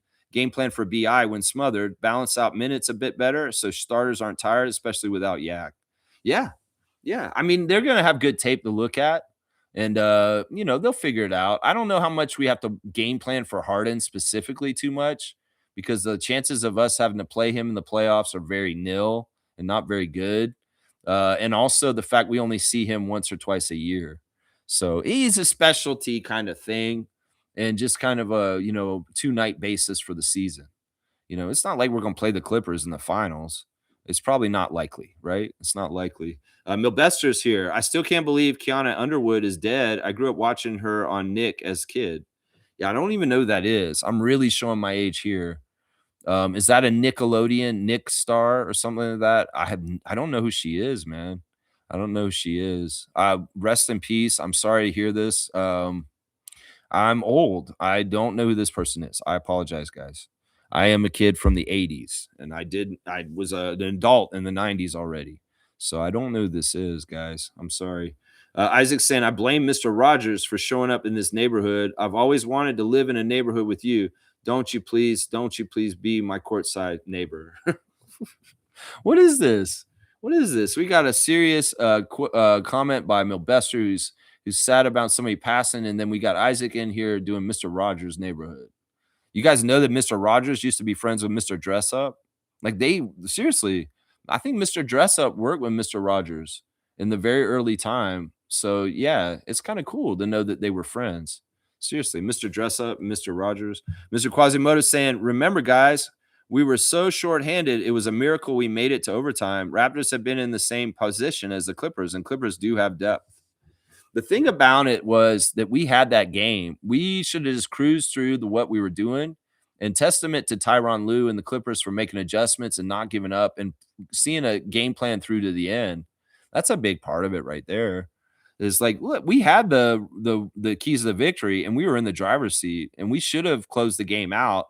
But in some ways, the car ran out of gas. That's the biggest thing I'm seeing is that the effort and the ability for the Raptors to play at a high level went out the window. And I think there's just the depth of the team is hurting because of the lack of players with the injuries. And I don't know, man. I would have loved to see more AJ Lawson in the second half. I think maybe Elijah a little bit more too. Within on a leash, if they're messing up, bring them out. But that I feel like there could have been some more balance with the minutes. I really do. I really do. Yeah, and there's a manual on Blaster. Y'all, straight goods on Canadian goods talking about Elijah Martin. Well, how about Martin's Crispy Apple Crisps? This is a company that's here in Ontario. And they've got, holy crap, man, they have a lot of apple chips. Seriously. They started this company. This is a couple different varieties of it. We've got the Honey Crisp, salted honey buzz. And then we got the this one's a caramel days, which is like apple chips, and then you got like a caramel drizzle on them. Woo-wee! It's a great healthy snack, gluten free, and just good for you in some ways. Let me just get some stats for you guys real quick. These guys, they've been doing this here for a long, long time since 1971. They started with just 100 trees in 1971, and now at this point they have over 2 million trees on over 1,400 acres here in Ontario. So these are apples that are grown here in Ontario in the middle of the green belt.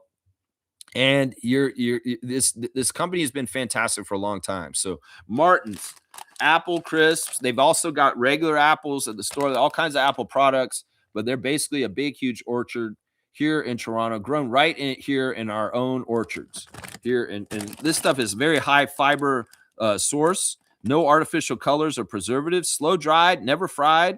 Just a really good snack. It's a healthy snack for you. So y'all go get Martin's apple chips, and they've got different flavors, like I said. It's supporting directly provincial industry right here in Ontario. If you get Martin's, that's right. That's right. All right, let me keep going in the tabs. You guys, we have a G League game today. And these are the referees for the G League game. Raptors 905 at Capital City Go-Go, second game of 2-game set.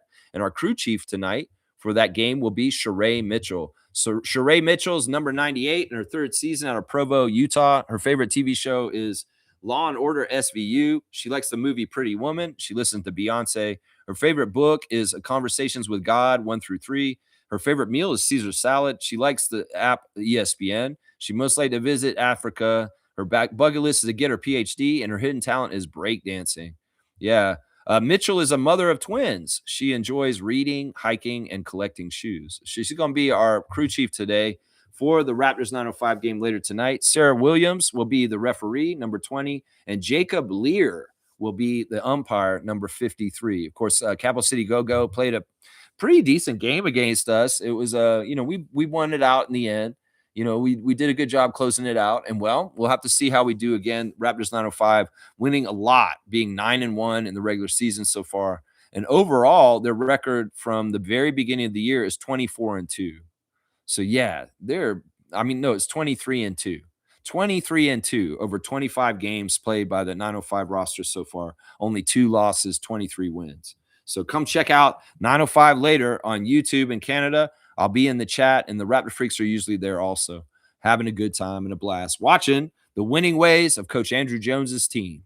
Yeah, it's always fun to watch them. Yeah, Capital City Go-Go is fun. Leaky Black and all those guys. We'll see how they're doing. Instagram stories, real quick. We got Grady with some of the highlights from last night, shooting a shot. Grady is interesting. I love what he said in his interview last night after the game, saying that, look, I know what this is with this NBA job and the professionalism, and I'm going to go through things. And in some ways, I've got unflinching confidence, even if it doesn't seem like it at times. And I'm just trusting the work. I'm just putting in the time, and it's going to come around. And that's what's going on with Grady. Somebody straight up asked Grady, are you changing your shot? Are you panicking? Are you working with more the Noah system and trying to figure out what the hell's going on with your shot? He's like, no, I'm just trusting my work, and I'm just trying to do what I'm supposed to do, and it'll all work out, and it'll come around at some point. So, yeah, I would say this, Grady, once again, work from inside out, because your 3-point shot does better when you've got a 2-point basket before it, is what I would say right there. Yeah, let's see. Raptors 905. The Raptor was climbing into the bleachers, doing all kinds of crazy stuff. They had a halftime show where they had to pick up snowballs, and he was dumping them on the court.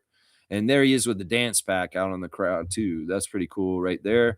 Let's see. Who else we got on the Instagram? Serge Ibaka is in Marrakesh in Morocco at the soccer tournament. And his words of wisdom this morning from the great Raptors champion, Serge Ibaka: you'll inspire some, you'll offend some. Both are necessary.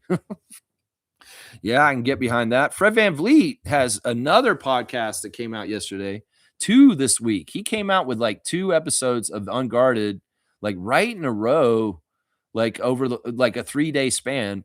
And the one that came out yesterday is a 2.5-hour interview with a friend of his named Mike, who was in prison for like a long time. And it's a very interesting interview. It's not Fred really talking about himself. He's being more of an interviewer in this situation and asking this guy about his life story.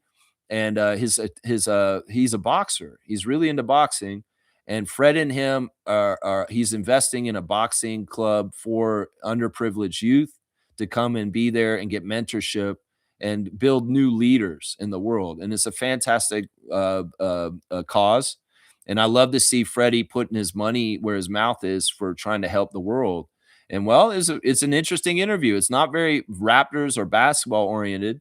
It's more kind of oriented around this guy who's Fred's friend. But you can kind of see Freddie as an interviewer and see him talking to him. And it's very interesting, some of the stuff you see there. So, yeah, check out Unguarded. The latest episode is out, and it's an interview with his friend who's a boxer who is in prison.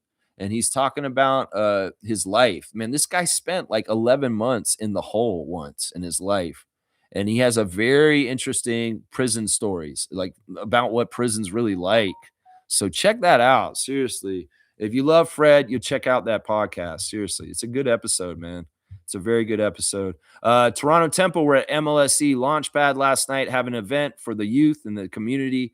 Very, very awesome. So big up to Launchpad and Toronto Tempo for being out there in the community with the kids. Awesome. Slim Duck with a funny picture there. I like that. Leo Routens was joking his patio weather in Toronto with the patio all covered in snow.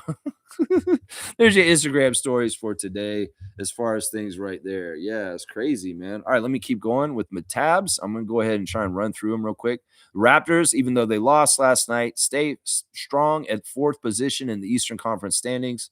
A game behind the Knicks and a game and a half behind the Celtics. They are 1 game ahead of the Magic and the Cavs, and the Sixers have lost 2 in a row and have fallen out of the playoffs spots into the play-in. So the Sixers are now in the play-in spot because they're below Magic and Cavs. Cavs jumping out with the win over the Sixers last night. So good job, Cavaliers, beating the Sixers 2 in a row. That's a big time thing. So a little bit of a standings watch there. I'm not even going to go look at Raptors Reddit today. I do not want to see what they have to say. I'm sure it's not worthwhile at all. Happy birthday. And this is happy 24th birthday to Tyler Perry. Tyler Perry is not the producer from Hollywood and director and actor. No, we're talking about Tyler Perry of the 905 from last season. He has turned 24 today. I'm not sure where he is right now. He is not playing for the 905 at this point. He may be just not doing basketball anywhere on North America. He could very well be overseas. So happy birthday to former Raptors 905 from last year, Tyler Perry, who had some key free throws and won a game for us last season when we didn't win any games for a while. When Shamshe got hurt, Perry had this big game where he actually won one of the last games of the season for us because he was big time. So happy birthday to Tyler on that one. Let's see. Is there any breaking news going on right now with the Raptors? Let me just see right now. No, it doesn't look like there's any breaking news in Raptors land on blue skies right now. I guess we'll do the classic car of the day and we'll get done. We'll be done before 2 hours once again. This is good, man. We've been staying on time lately. It's fantastic. Oh, wow. This is a really hard one. All right, guys. This is a hard one. I remember this player. I don't know if y'all will. Milbester, you're here. Maybe you'll know this one. This is a Nick. All right, guys. Full name answer. If you get the points, this is a 300-point card. I'm already going to say that. And I will give you guys some clues on this. But who is this player in the history of the New York Knicks? This is crazy. I forgot about this player until I just saw this card, but I totally remember him now. But this may be a tough one for old school heads. This is a classic card. This is from back in the day. This is not anything recent. Okay, Isaac's going to throw in and say it's Gerald Wallace. No, it's not Gerald Wallace. Gerald Wallace, I don't know if he ever played for the Knicks. You're thinking of Gerald Wallace of the Bobcats who blocks shots and stuff like that. This guy is a power forward, but he is not Gerald Wallace. Let's see if you can see his face a little bit better. It's a tough one, man. I'm going to say that right now. If I get another clue, I'll start giving you guys some clues on his name. Yeah, let me see. What's a good like kind of good clue for his name? Ford? What do you mean, Ford? Gerald Ford? No, it's not Gerald Ford. It's not Gerald Wallace. It's not Gerald Wilkins. It's none of the Geralds. It's not Gerald Mayhew. No, it's not none of these Geralds. This guy has a name that starts with the letter J. J. I'm trying to think of who has the same first name as him. Not many people do. His last name has the same name as the former tag team partner of New Jack from like Smoky Mountain Wrestling. If you know your Smoky Mountain Wrestling and you know the Natural Born Killers, New Jack. Yeah, Slug Deezy knows from that one. Is the clue give it the way right there? Slug Deezy knew it. Did you know it from that one? Tell me, Slug Deezy. Did you know it from the New Jack clue just now? Colonel Gerard Mustaf. That's right. Look at that. Wow. This is big time. Slug Deezy is the king of the classic card. Holy crap, man. That is really, really hard stuff, man. Gerard Mustaf. Yeah, man. He was a backup power forward for the Knicks in the 90s just for a little while. This is huge, man. This is super impressive, honestly, because this is one of the hardest cards we've had like in the last couple months. Seriously. I don't expect anybody to know who Gerard Mustaf is, man. Seriously, man. Yeah, the last name confirmed it. When I said the Smoky Mountain Wrestling Natural Born Killers, because you know about that tag team from Jim Cornette's old promotion in Tennessee. Man, that was a crazy promotion. Like the Natural Born Killers were something else. New Jack and Mustafa, they were crazy. Like they were really crazy what they did at that time in the South and what their angle was. They were badasses, honestly. Like, you know, there's a wrestling gimmick for everything in this world. And they were basically the gangster rap kind of like wrestlers that absolutely were like the embodiment of NWA in the wrestling world. They were so crazy, man. And their matches were so violent, man. But like New Jack was best friends with the Rock and Roll Express, right? You guys know that, right? New Jack was really close with Ricky Morton and Robert Gibson. And so when they would wrestle each other, man, he could get really brutal with Ricky Morton because he trusted him. And they had some crazy ass matches. Let's just put it that way. Rest in power. New Jack. I know a lot of people think you're a piece of shit and you're kind of a bastard for some of the ways you were, but man, you're an awesome person in a lot of ways too. You're an icon, at least to me. Some people say, no, he's a horrible person, Lex. How can you celebrate a guy like him? Well, in some ways, he's a very interesting person. And in some ways, he's a person that needed to exist in this world. Let's just put it that way. Let's just put it that way. And I was sad when New Jack passed away a couple years ago because I just found him on Facebook and I was interacting with him. And he would talk to the fans. It was crazy. You could talk, you could send him messages and he'd talk back to you and stuff. And then all of a sudden, he just died out of the blue, which sucked, man. It was really sad. Anyway, enough about wrestling right at the end here. I appreciate everybody watching me today. Raptors lost the Clippers in overtime. It really was a James Harden show. James is a goofy guy, but he knows how to win games when it matters. And we have to respect that power.